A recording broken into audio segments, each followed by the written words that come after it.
automatically, once you see such information, it means you're going to use Modigram and Mira. Because in that case, to get KU in this part, you have to apply a Modigram and a Mira theory.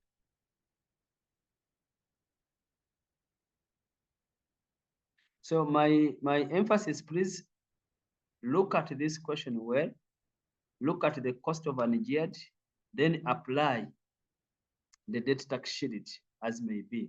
Where you have each cost, find out if each cost are on net or are on the gross amount. That is my take home on this part, which is a very common area. Please, I don't expect that you'll fail it once you follow what we have talked about. Any question? We are leaving this part. There are two factors to pass this paper. Number one is our revision. Number two is to give us a lot of exercise. But I think you have tried that. By exercise, I think if you check the notes, I've given a lot. Isn't it so? But we will need still to revise with you. Yeah, but at least every part I give more exercises. Yes. I think now the next part should be you to practice.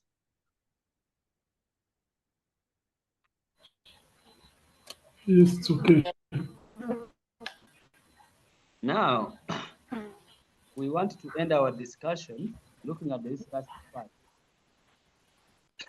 It's not very common. I think I've only seen one question. For me, I've only seen one question on international investment. What about you?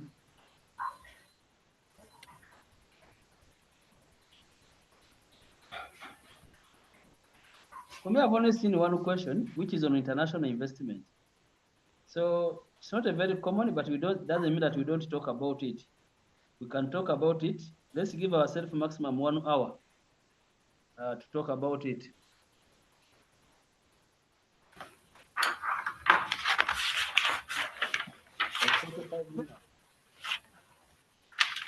Now, when it comes to international investments,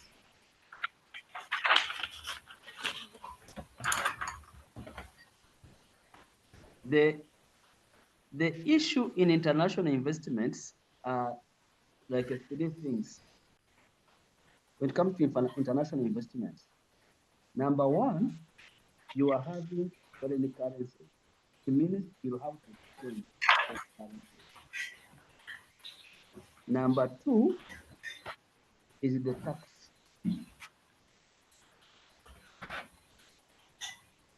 Is the tax effect. That if for example, the head office is in Rwanda, you are opening a branch in Rwanda. Your voice is not clear. You know, my voice is still affected by flu, so it's not very, very strong. So I'm saying. Yes, we can hear. There are three issues that affect international investment appraisal. Three. Number one is translation of foreign currency.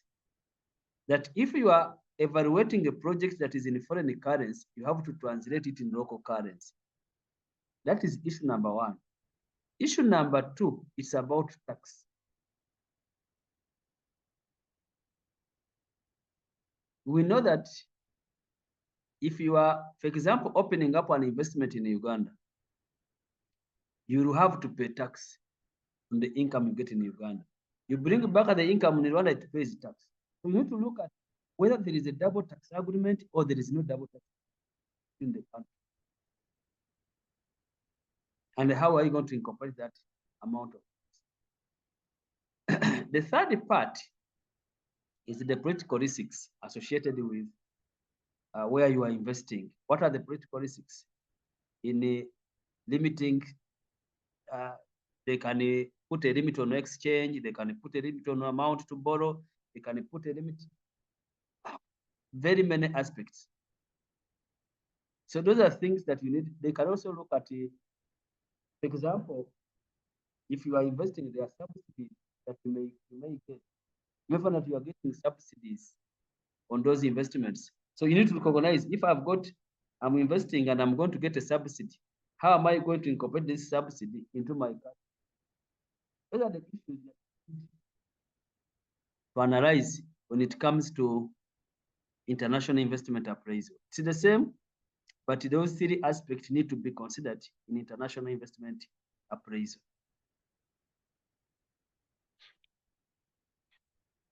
So we can say that international investment appraisal involves three key components.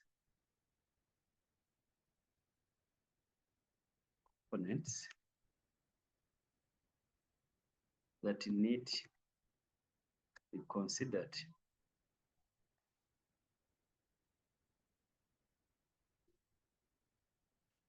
in investment analysis. Number one, we have the translation of currency. Translation of currency. Number two, double tax agreements. Double taxation agreement. Number three, we have the political risks.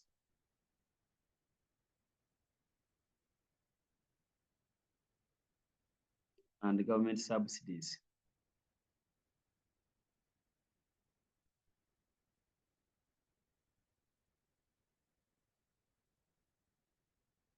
Those are the key aspects that you need to consider when you are evaluating these projects which are international. Now, if we look at the first one, which is our key, translation of foreign currency.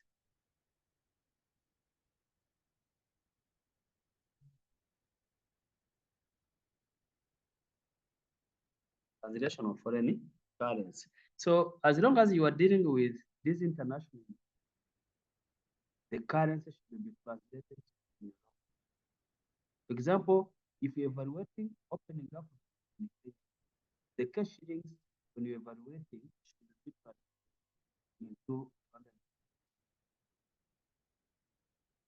So we have got different methods that we can use in this translation and different ways to evaluate the project.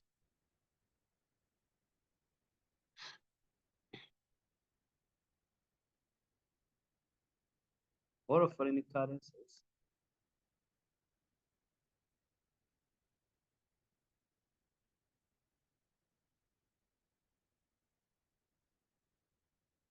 related to the project. The cash flows should be translated into local or the domestic currency.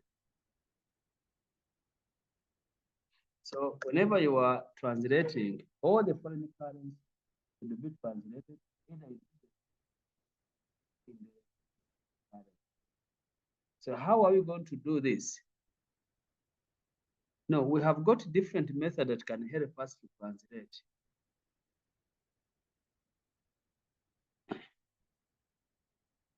The following methods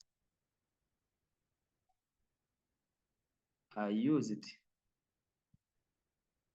translate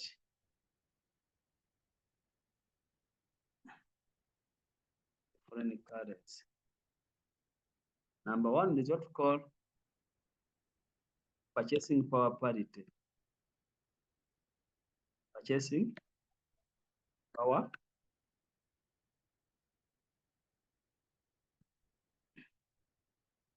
parity. What we call the PPPP. Not the public procurement, but the purchasing power parity. Now, if you look at this theory, they say that the exchange rate is in equilibrium if the purchasing power in one country is equal to the purchasing power in another country, or if one currency can command the same commodity in different countries. For example, if the exchange rate, let's say, if say 1 franc is equal to 2.5 or 2.6 UG shillings, it means if I have 10,000 francs and I exchange the 10 francs into this times 2.6, what 10,000 commands in Rwanda should be the same 26,000 commands in Uganda. In that case, we have a foreign exchange that is in equilibrium. If I come with my 26,000, the commodity I can buy in Uganda should be the same commodity I buy in Rwanda. If we say we are buying a bag of sugar, what I pay to buy a bag of sugar in Uganda should be the same if I convert it at that given exchange, pay to the same items in Rwanda. And then in that case, we have an exchange rate that is in or a foreign currency that is in equilibrium. That's what the theory of purchasing power parity means in this case. Hope we have got each other there.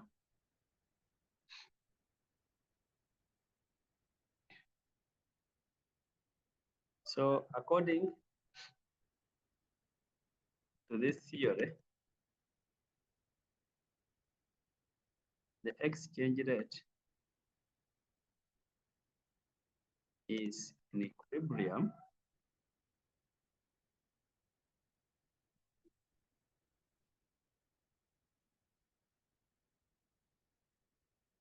if one currency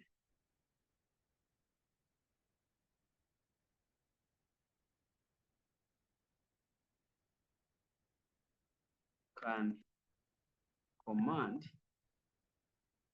the same goods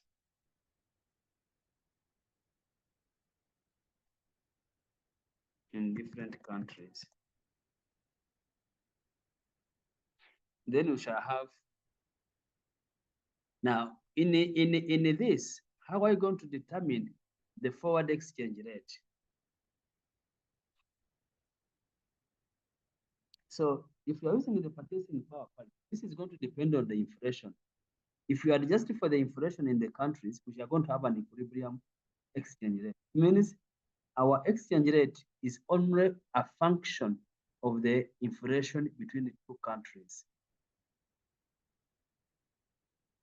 So the exchange rate or the forward exchange rate is a function of the inflation rates between the two countries.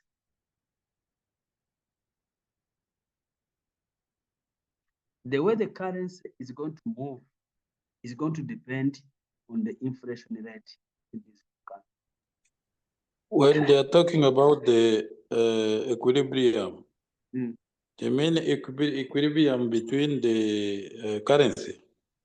That's what I get. The example I've given, that if I have 10,100 francs and 10,100 francs, I can buy a bag of sugar. You get it? If I exchange the 10,100 francs into Ugandan shillings, I should be able to buy a bag of sugar in Uganda. Okay. In that Then the case, equilibrium, in that the sense, equilibrium will be that's the on on purchasing power. Equilibrium on the purchasing power. It's on the purchasing power. Okay. Yes.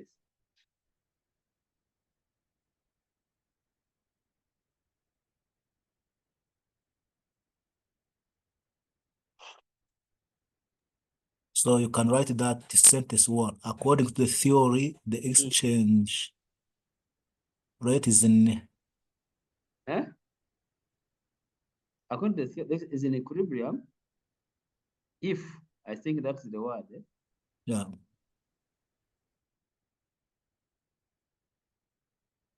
Yes. So if you are the exchange rate will move. So it means where the country has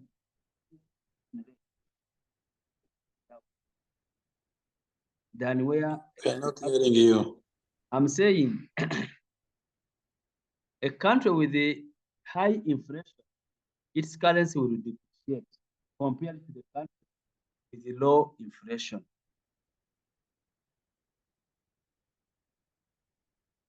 You get me? If a country has got a high inflation, its currency will depreciate against the country with a low inflation rate. That's what the theory is.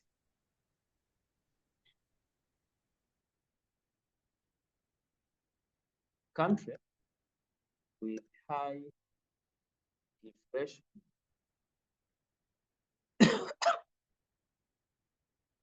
its currency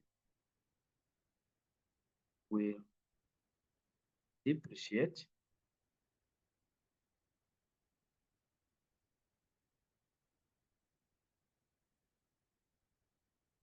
against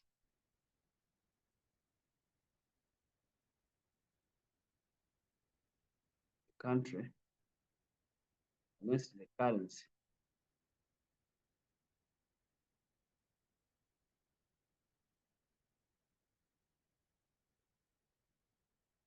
with low inflation rate.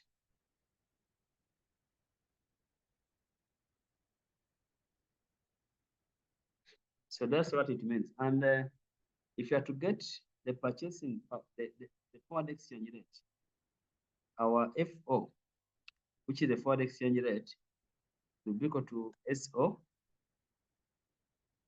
into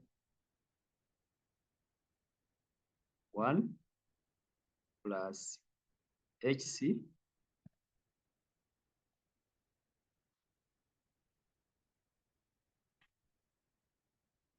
one plus HB.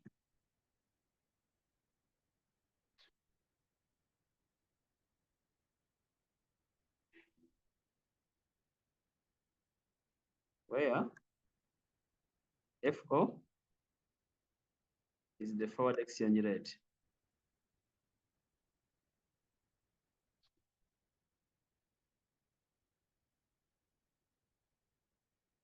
SO is the spot exchange rate.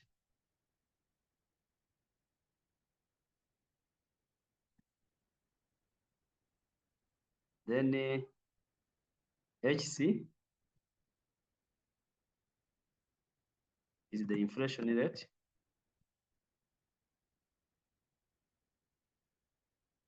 Inflation rate in country C. And HB is inflation rate in the country B. And the country C is always, you say, it's the home, it's the foreign country. This one is always, you say, the foreign country. And this one, we call it the home country.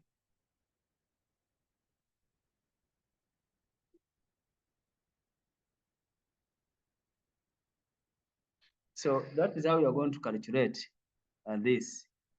And from there you can get, so the currency, the foreign currency is going to move in relation to your inflation. The higher the inflation, the more the currency loses value. Let's say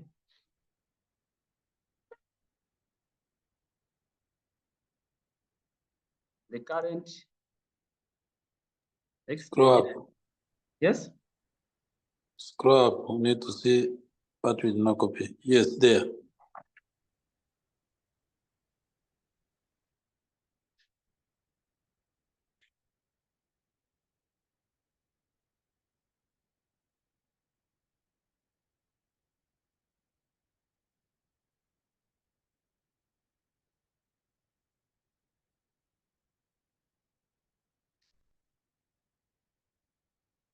The exchange rate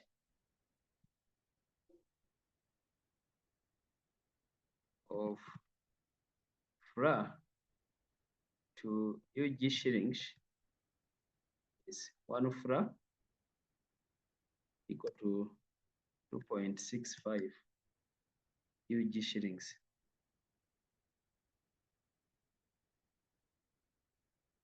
The inflation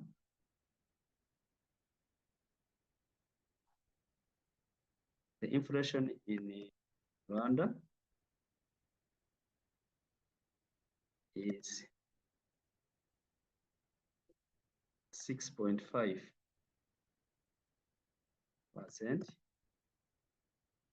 while the inflation in Uganda is 6.2 shillings. Percent, sorry. So required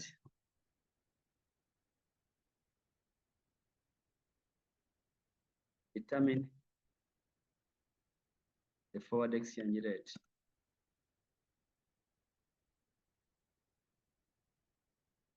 Determine the forward exchange rate. So still we are going to use our formula.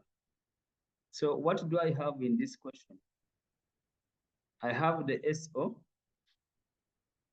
which is 2.65. I have the HC, which is 6.2%. And I have the HB, which is 6.5%.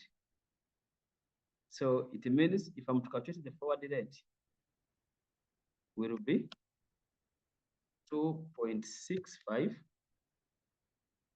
into 1 plus 6 point, that is 1.062 over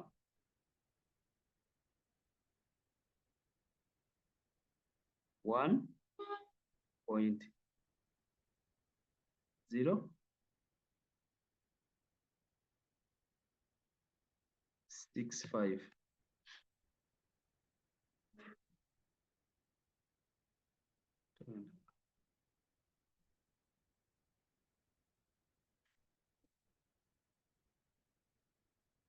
1.65.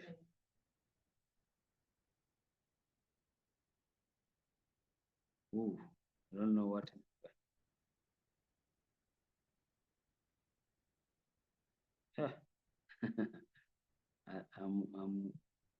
Let me do this. So I think I can put a sign here.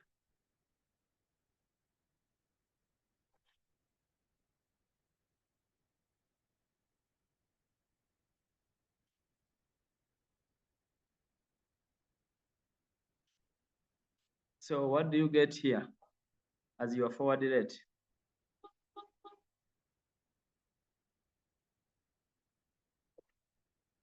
What do you get as your forward rate?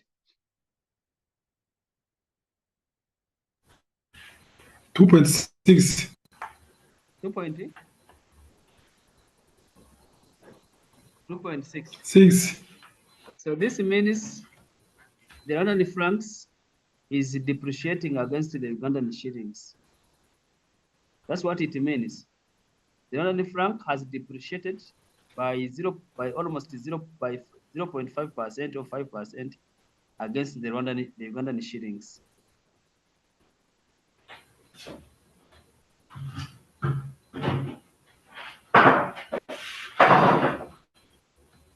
I don't know if you have got that. So if now I'm analyzing a project, it means this will be the exchange rate in my year 1, then I can put the exchange in year 2, year 3. If I want to go the exchange rate in year 2, if this is my year 1 exchange rate, it means year 2, exchange rate in year 2. If this is year 1 exchange rate, it means year 2 exchange rate will be 2.6 into 1.062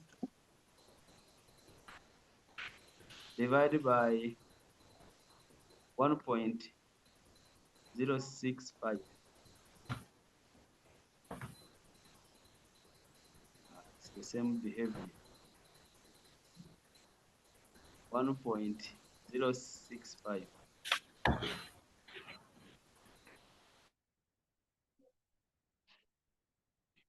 Hey.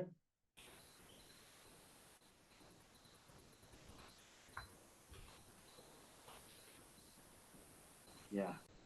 So what will be the forward rate in year 2? This is year 1.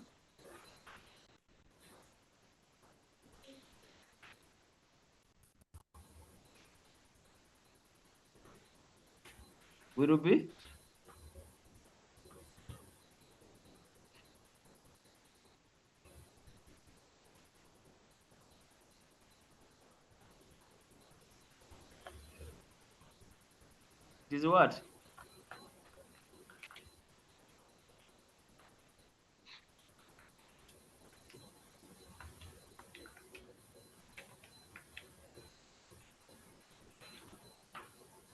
1.7.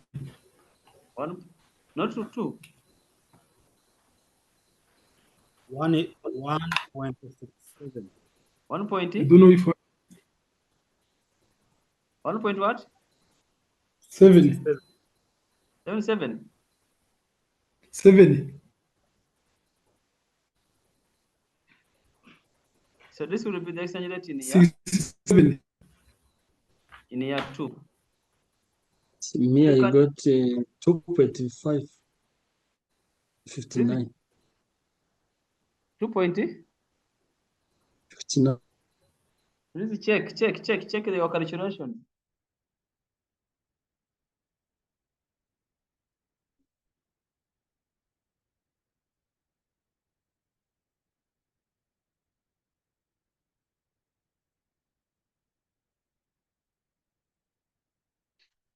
Confirmed?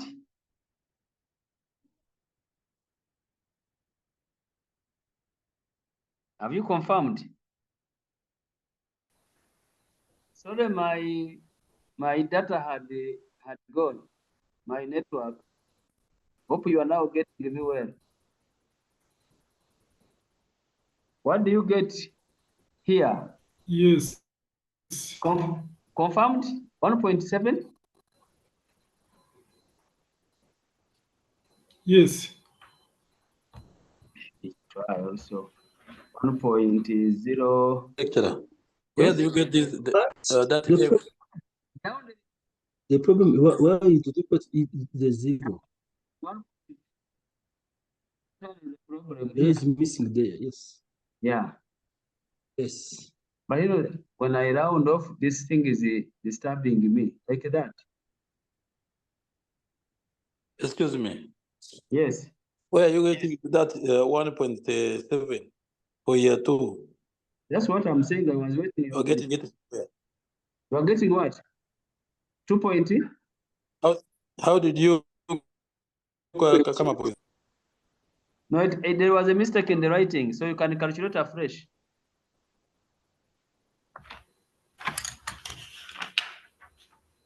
It's 2.59. 2.59. So you can go on like that, different years. It means this will be the spot rate in the third year.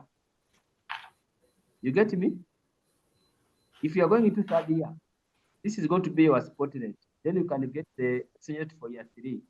If you go to the fourth year, the spot rate of year 3, the forward rate of year 3 becomes the spot rate of year 4 until you finish all the years that you were evaluating.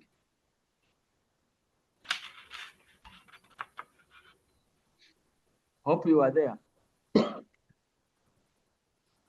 So that means for even this second year, the formula is for FO. Yeah, it's the same. It's forward rate. What rate? It's Yes. better you put it there, otherwise it's going to confuse. No, it is. So FO in year 2.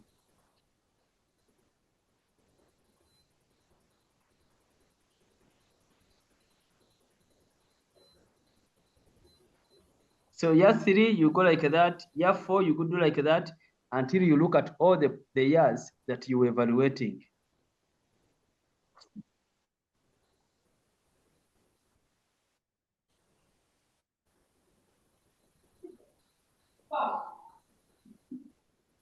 So that is it. Then we can look at, we have what's called interest rate parity.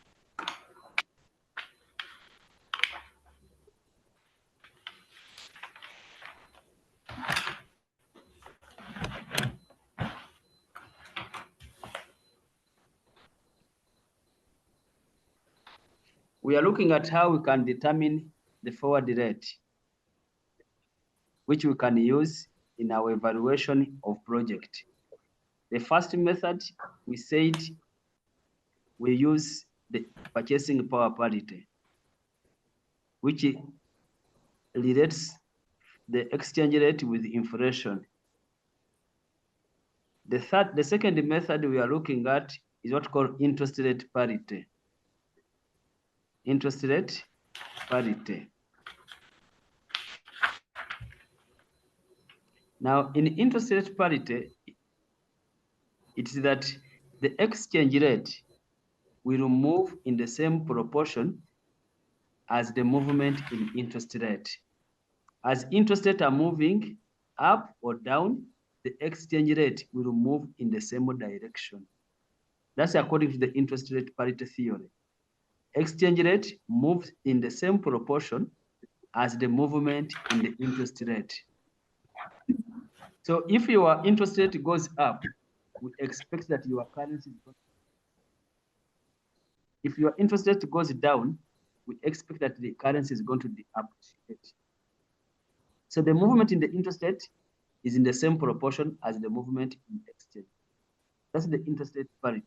We are not getting your voice. We are saying, I think the voice is starting to reduce. The hours have been many.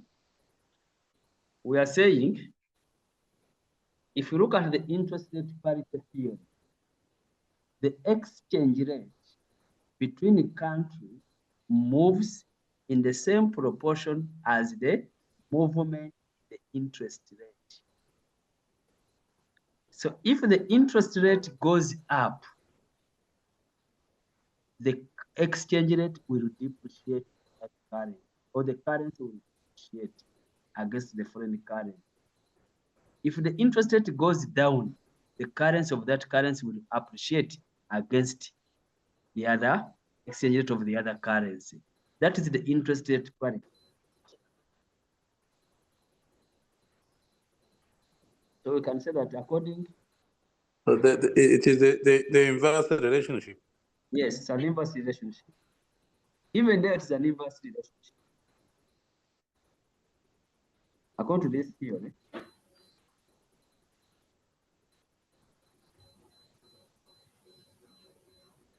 the exchange rate moves in an inverse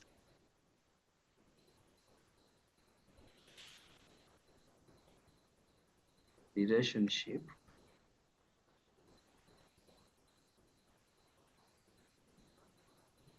with interest rate. That is an increase in interest rate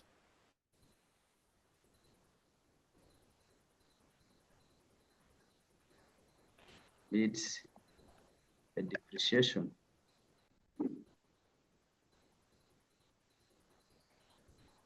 the foreign currency in the currency against the other currency, and the vice versa.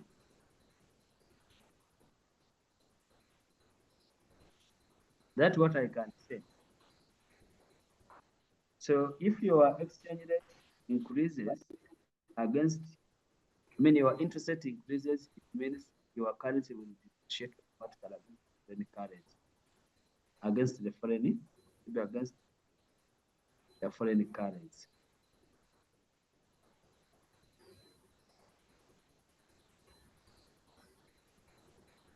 Automatically, your currency will depreciate against the currency, and that's going to be vice versa. So still, we have the same.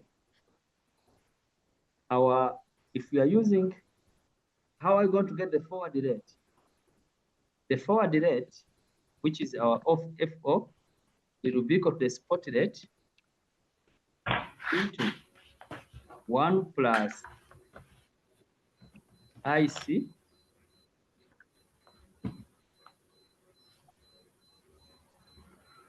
over 1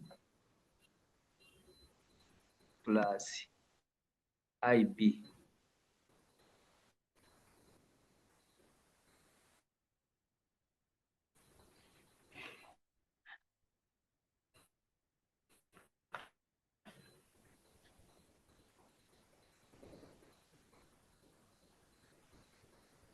Where IC is the interest rate in foreign country.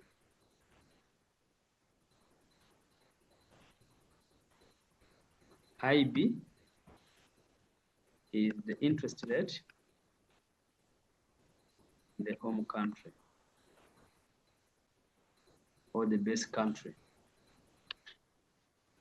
SO is the same, it's the spot rate, and FO is the forward rate. We talked about that. SO is spot rate. Not spots, spot rate, and the FO is the forward rate.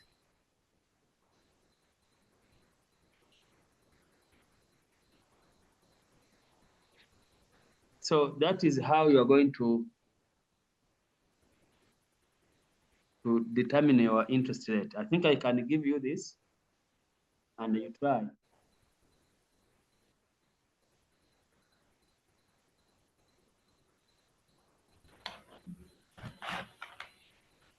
You can try this and tell me the answer.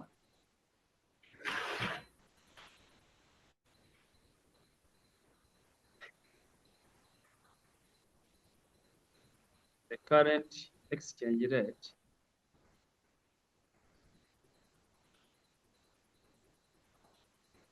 of USD against RA is 1 USD equal to 1346. Ra. The interest rate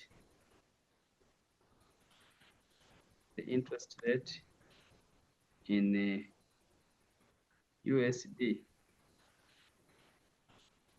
is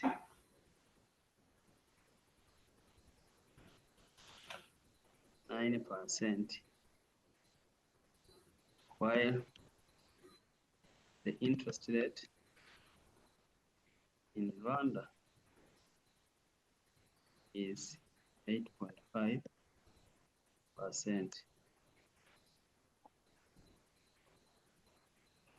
Quiet.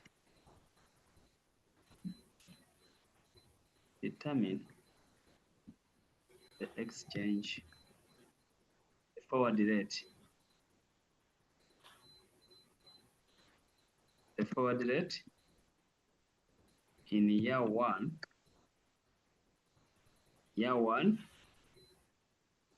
and two. Please do this one. Get the exchange rate in year one using the same.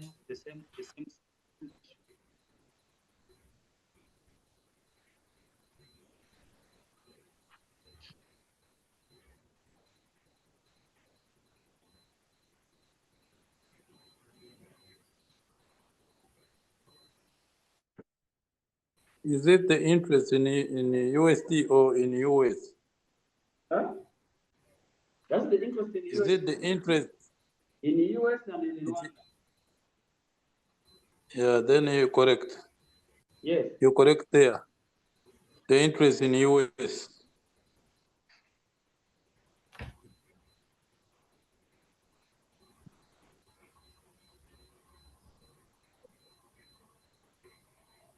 But when we say USD, that is US.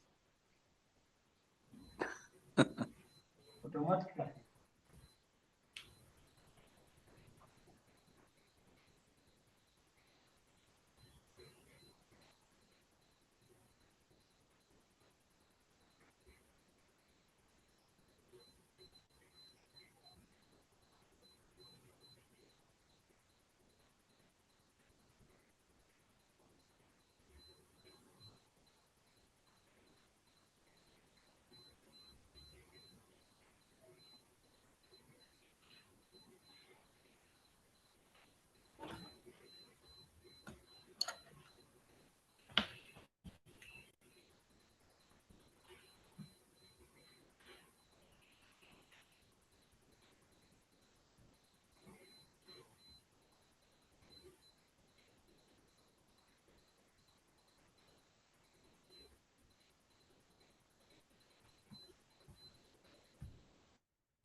Year one, you got what?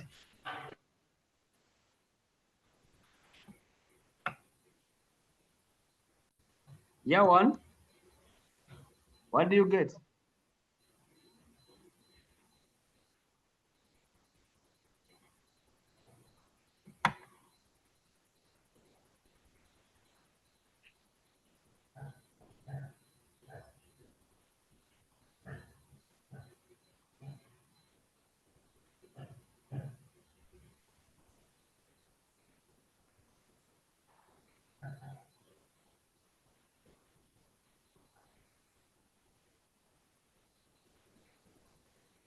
Members, you are delaying, and time is getting us. Also, I said we are finishing at 4. We are remaining with one part or 2 parts.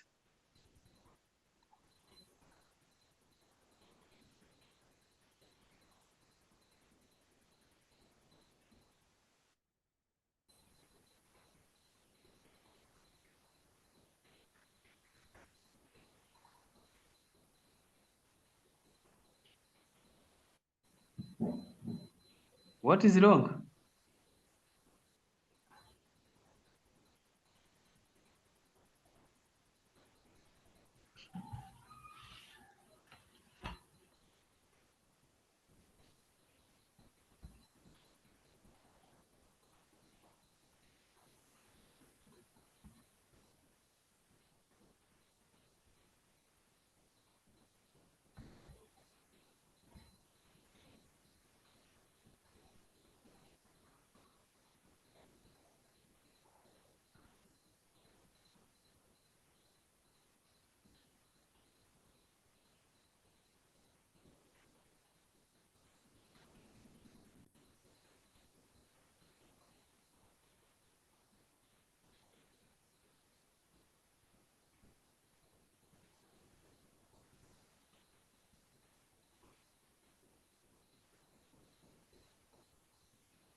What have you got in year one?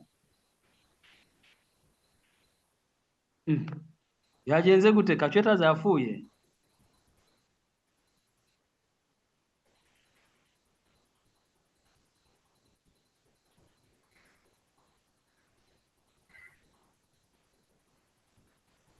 tubikorere hamwe. Oya ni ukushyiramo hariya muri formula. Ese nacyo kirakomeye. Ese Kachweta simwe muzifite se? Njyewe nta na Kachweta mfite. It's going to be 1, 3, 46,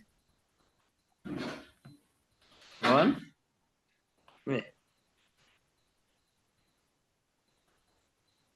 1 plus 0.09 over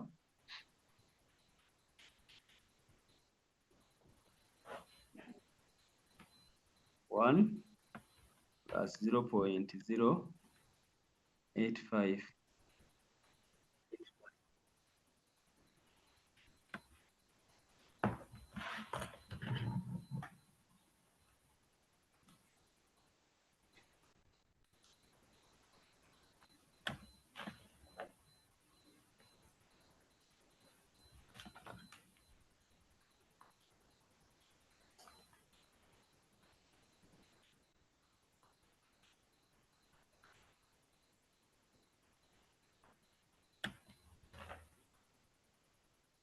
Are they all minuses? Yes? Are they all minuses? Where is the minus? The Rwandan rate. No, it is not a minus, it is a plus. I mean, are they? It's the bracket. Yeah, it's a I bracket. mean, according to the formula, the above one was the one that is a minus. No, we have no minus. Yeah, this is What about the bracket? What's the meaning of the bracket? huh? Not just to separate this and this. You know, other issue with bracket. It's about separating this. I would have used this thing.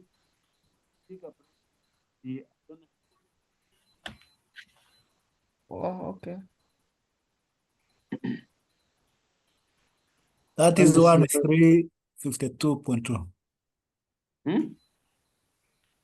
1352.2. Then what about year 2? This is year 1.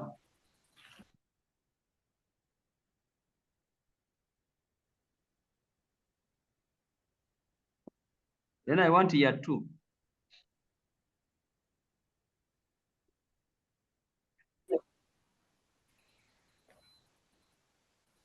It's 1358.4.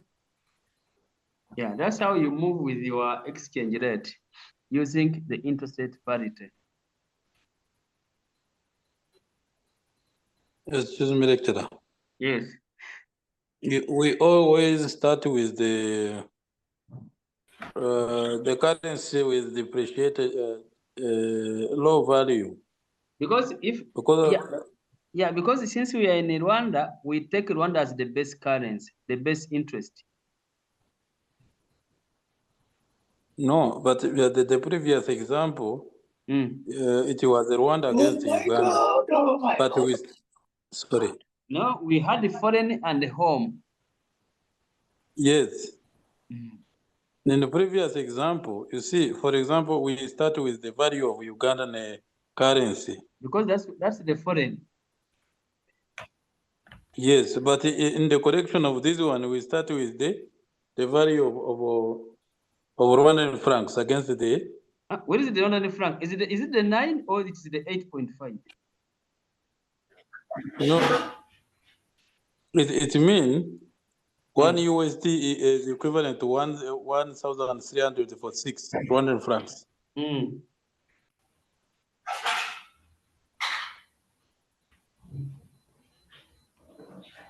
That's why I was asking whether we should start with the low value currency. Oh, you know, it's Because what we are valuing, because in the other part, the Rwandan franc is stronger than the Rwandan shilling. I would have used the Rwandan 0.5. Maybe I would have used that. We are not getting your voice, please. I'm saying, in the first example, Rwandan franc Yes. is stronger. Is a stronger currency compared to Ugandan shillings. That's how it was like that. This time, the US dollar is stronger than Rwandan franc. That's how it's written like that.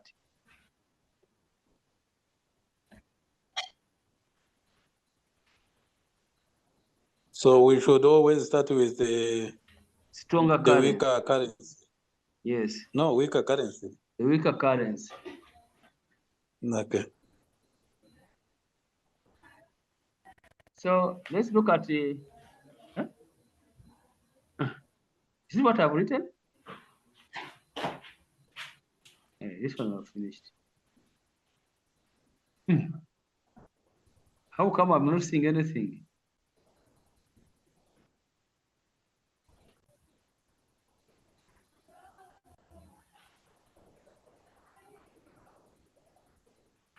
This is the title I wrote. The title was Fishers.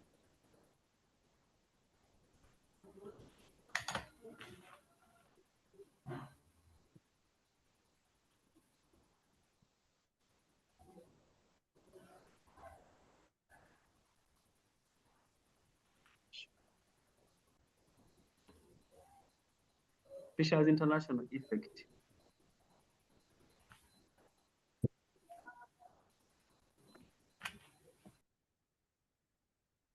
That's the number 3. When you want to translate, the first was purchasing power parity. We looked at how we do using the inflation. The second, it is about interest rate.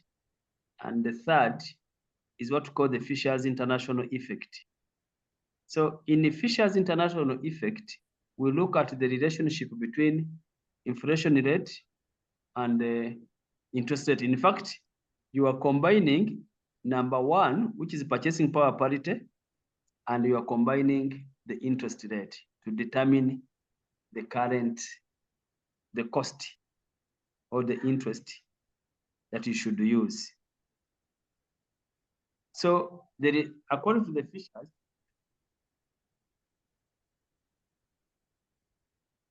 according to the Fishers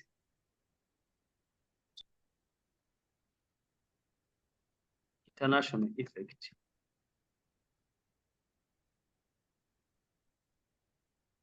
there is an inverse relationship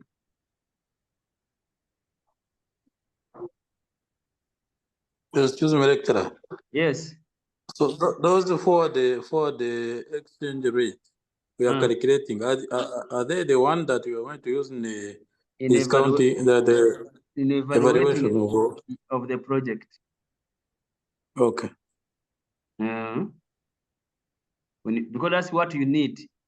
Other parts are okay, but what you need is to translate the currency into the home currency.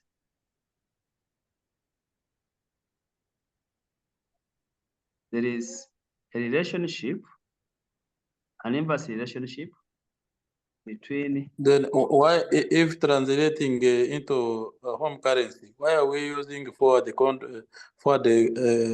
rate? Because instead of spot rate? Now, because when you are, for example, when you make an investment, when do you expect the cash at the end of the year? Isn't it so? Yes. So we are looking at, if the spot rate today is 1,346, what would be the exchange rate at the end of the year? Okay. You get it? Yes. And then from there, then what will be the exchange rate in year 2, at the end of year 2, which you are going to use to translate your cash flows.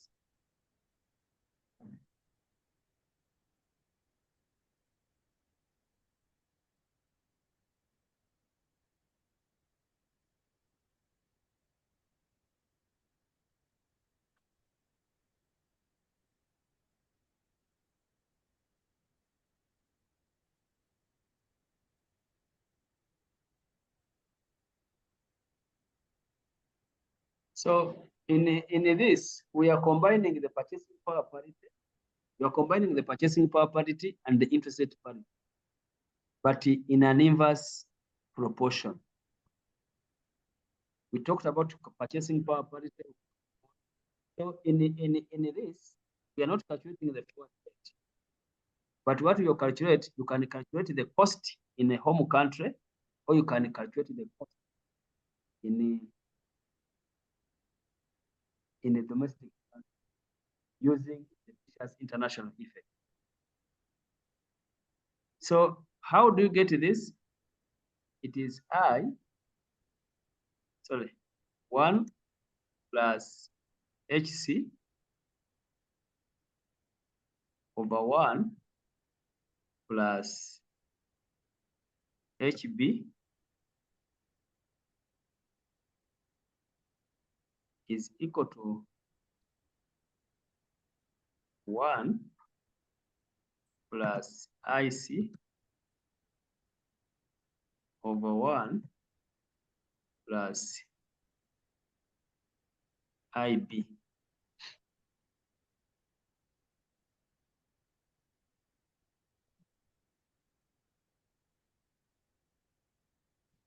That's the Fisher's international effect.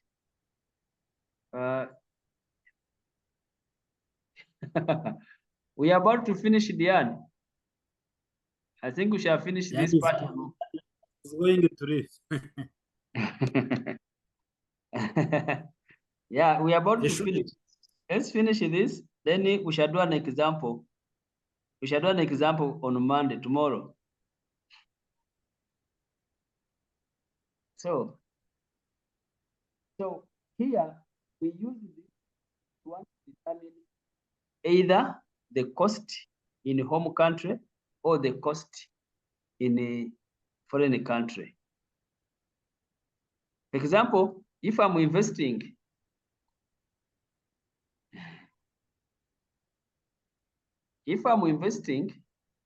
in Uganda and I have the cost, what is the current cost in Rwanda? I have the inflation. I can be able to get the cost of capital in Rwanda. I mean in Uganda, that I should use to discount those cash flows in Uganda. In that case, you're going to use the Fisher's international effect. Come again, please. I'm Your saying voice is not coming away. maybe also the voice is tired. If I'm in Uganda, you have a head office in Rwanda and you are investing in Uganda. And Okay. you have the inflation in Uganda, you have the inflation in Rwanda. You have a cost of capital, which is in Rwanda. Yes.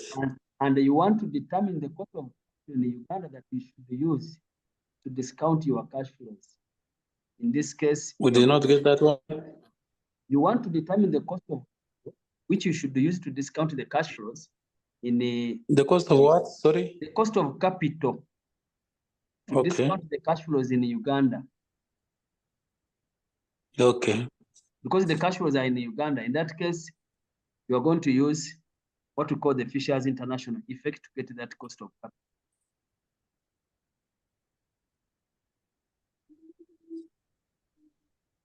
When there is the cash flow is in a foreign country, this is when we use the Fisher's international effect.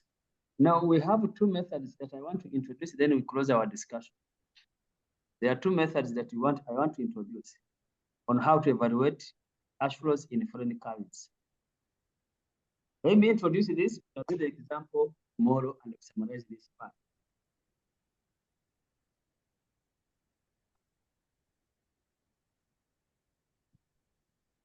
Evaluating cash flows in foreign currency.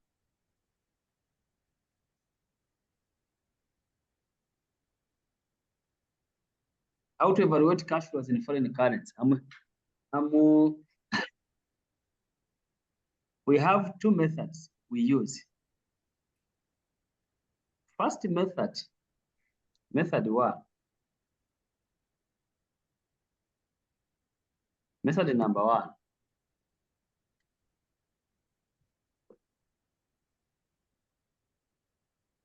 Adjust all the cash flows, okay, or determine the project cash flows and incorporate the information in the cash flow.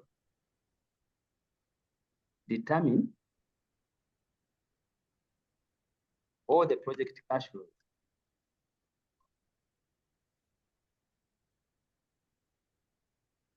and incorporate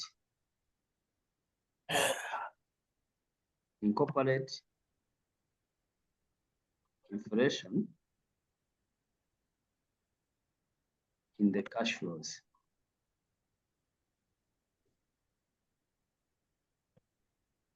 That's step number 1. You're going to determine all the project cash flows and incorporate the cash. For example, if you're investing in Uganda, you need to identify what are the cash flows that related to this project in Uganda. Then number 2, translate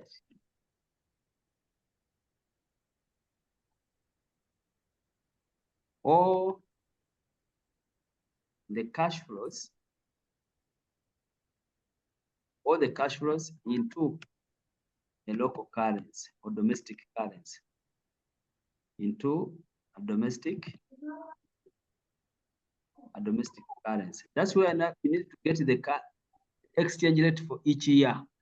Year 1, year 2, what's the exchange rate? Translate all those cash flows into the domestic currency. Step 3,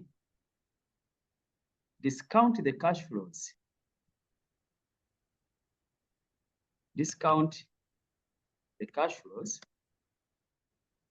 using a domestic cost of capital. So it means if you are to follow this method, you have to get the exchange rate for each year. You have to get the exchange rate for each year. Then once you have your cash flows, get the exchange rate for each year, discount the cash flows using the domestic cost of capital. Now, if you use the method 3, method 2. If you use method 2, step number 1 is the same. You're going to determine all the relevant cash flows of the project.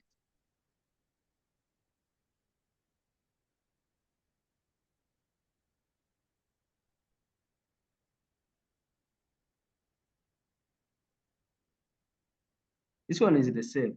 You're going to determine all the project cash flows and incorporate inflation in your cash flows, if there is inflation in the country. Then step number 2, you are not going to translate, but you are going to discount the cash flows using a foreign cost of capital. Now that's where you have to use the Fisher's International. Discount the cash flows using a foreign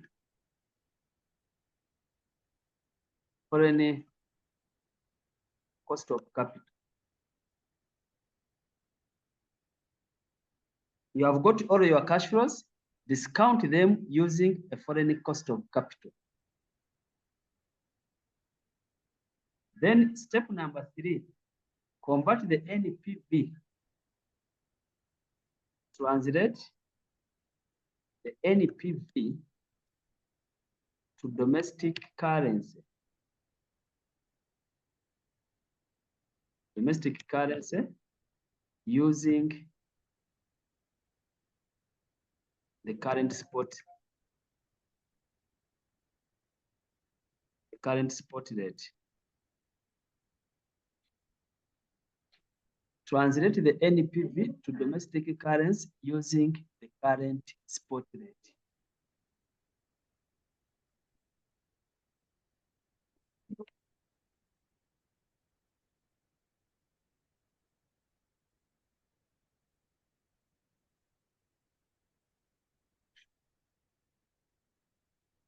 So these are the two steps that you can use when you are evaluating projects. When you're evaluating projects,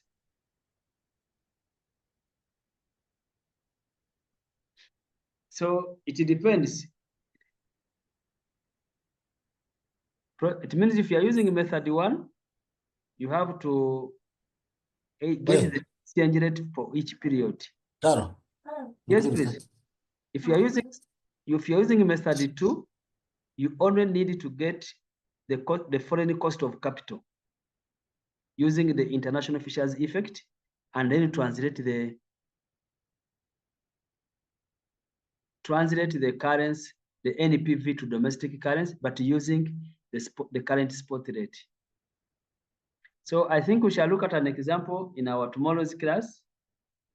If you don't have questions. Before you leave, lecturer, we did not capture your message on when do we have to use Fisher's international effect in to method discount the in method 2,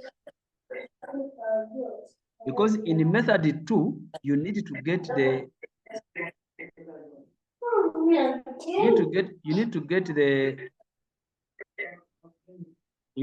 the foreign cost of capital.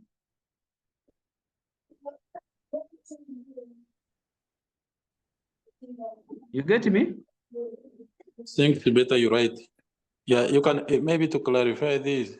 To help us remind, you can put on the method 2 but in bracket Fisher's international effect. Yes. Discount the cash flow using a foreign cost. Maybe I can add a sentence here.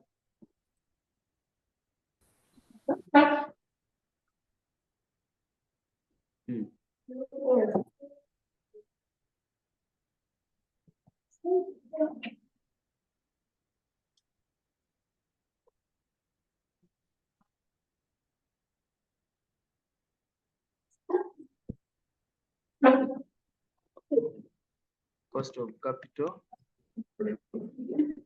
determined using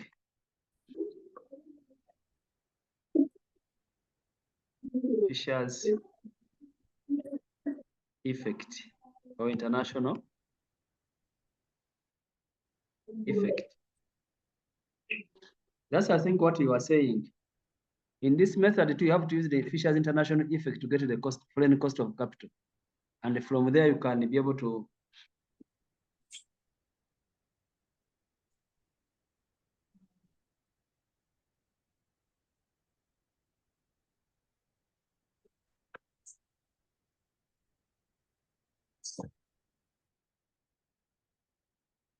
Is it okay now?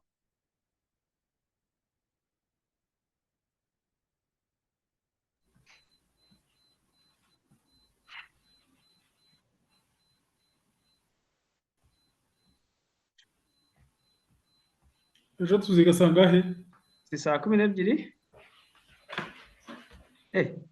Ejo muratera je muvuye mu matora murava mu matora sangahe? Zarangira oya ni saa 12 n'ibyo kubera ko oya ntabwo twafatamira saa 12 kuko buri wese ntabwo amenye igihe azavira mu matora. Tuzahera ku minsi. Hano amatora azarangira saa 9. Azarangira saa 9. None niba amatora azarangira saa 9, why not tutatangira kwiga saa 9? Dutangire saa 11 kugira ngo turangize kare. Yego. Yenda ahubwo saa 11 ariko ntabwo twatangira saa 9 n'isoko. Twatangira saa 11 ngo turangize kare nabyo byaba byiza. Okay. So let's stop here and then we meet tomorrow. I'm going to share this one is not complete. I will share it tomorrow after the example. So I'm going to share the other one. No, you share it today because the other party are copying the lecturer. You are using to share it. We need to copy them. The party are copying. Yeah, it's better to share it right now. Yes. Then we complete our notes lecture. Yes. Okay. I share the what? The PDF, the Excel.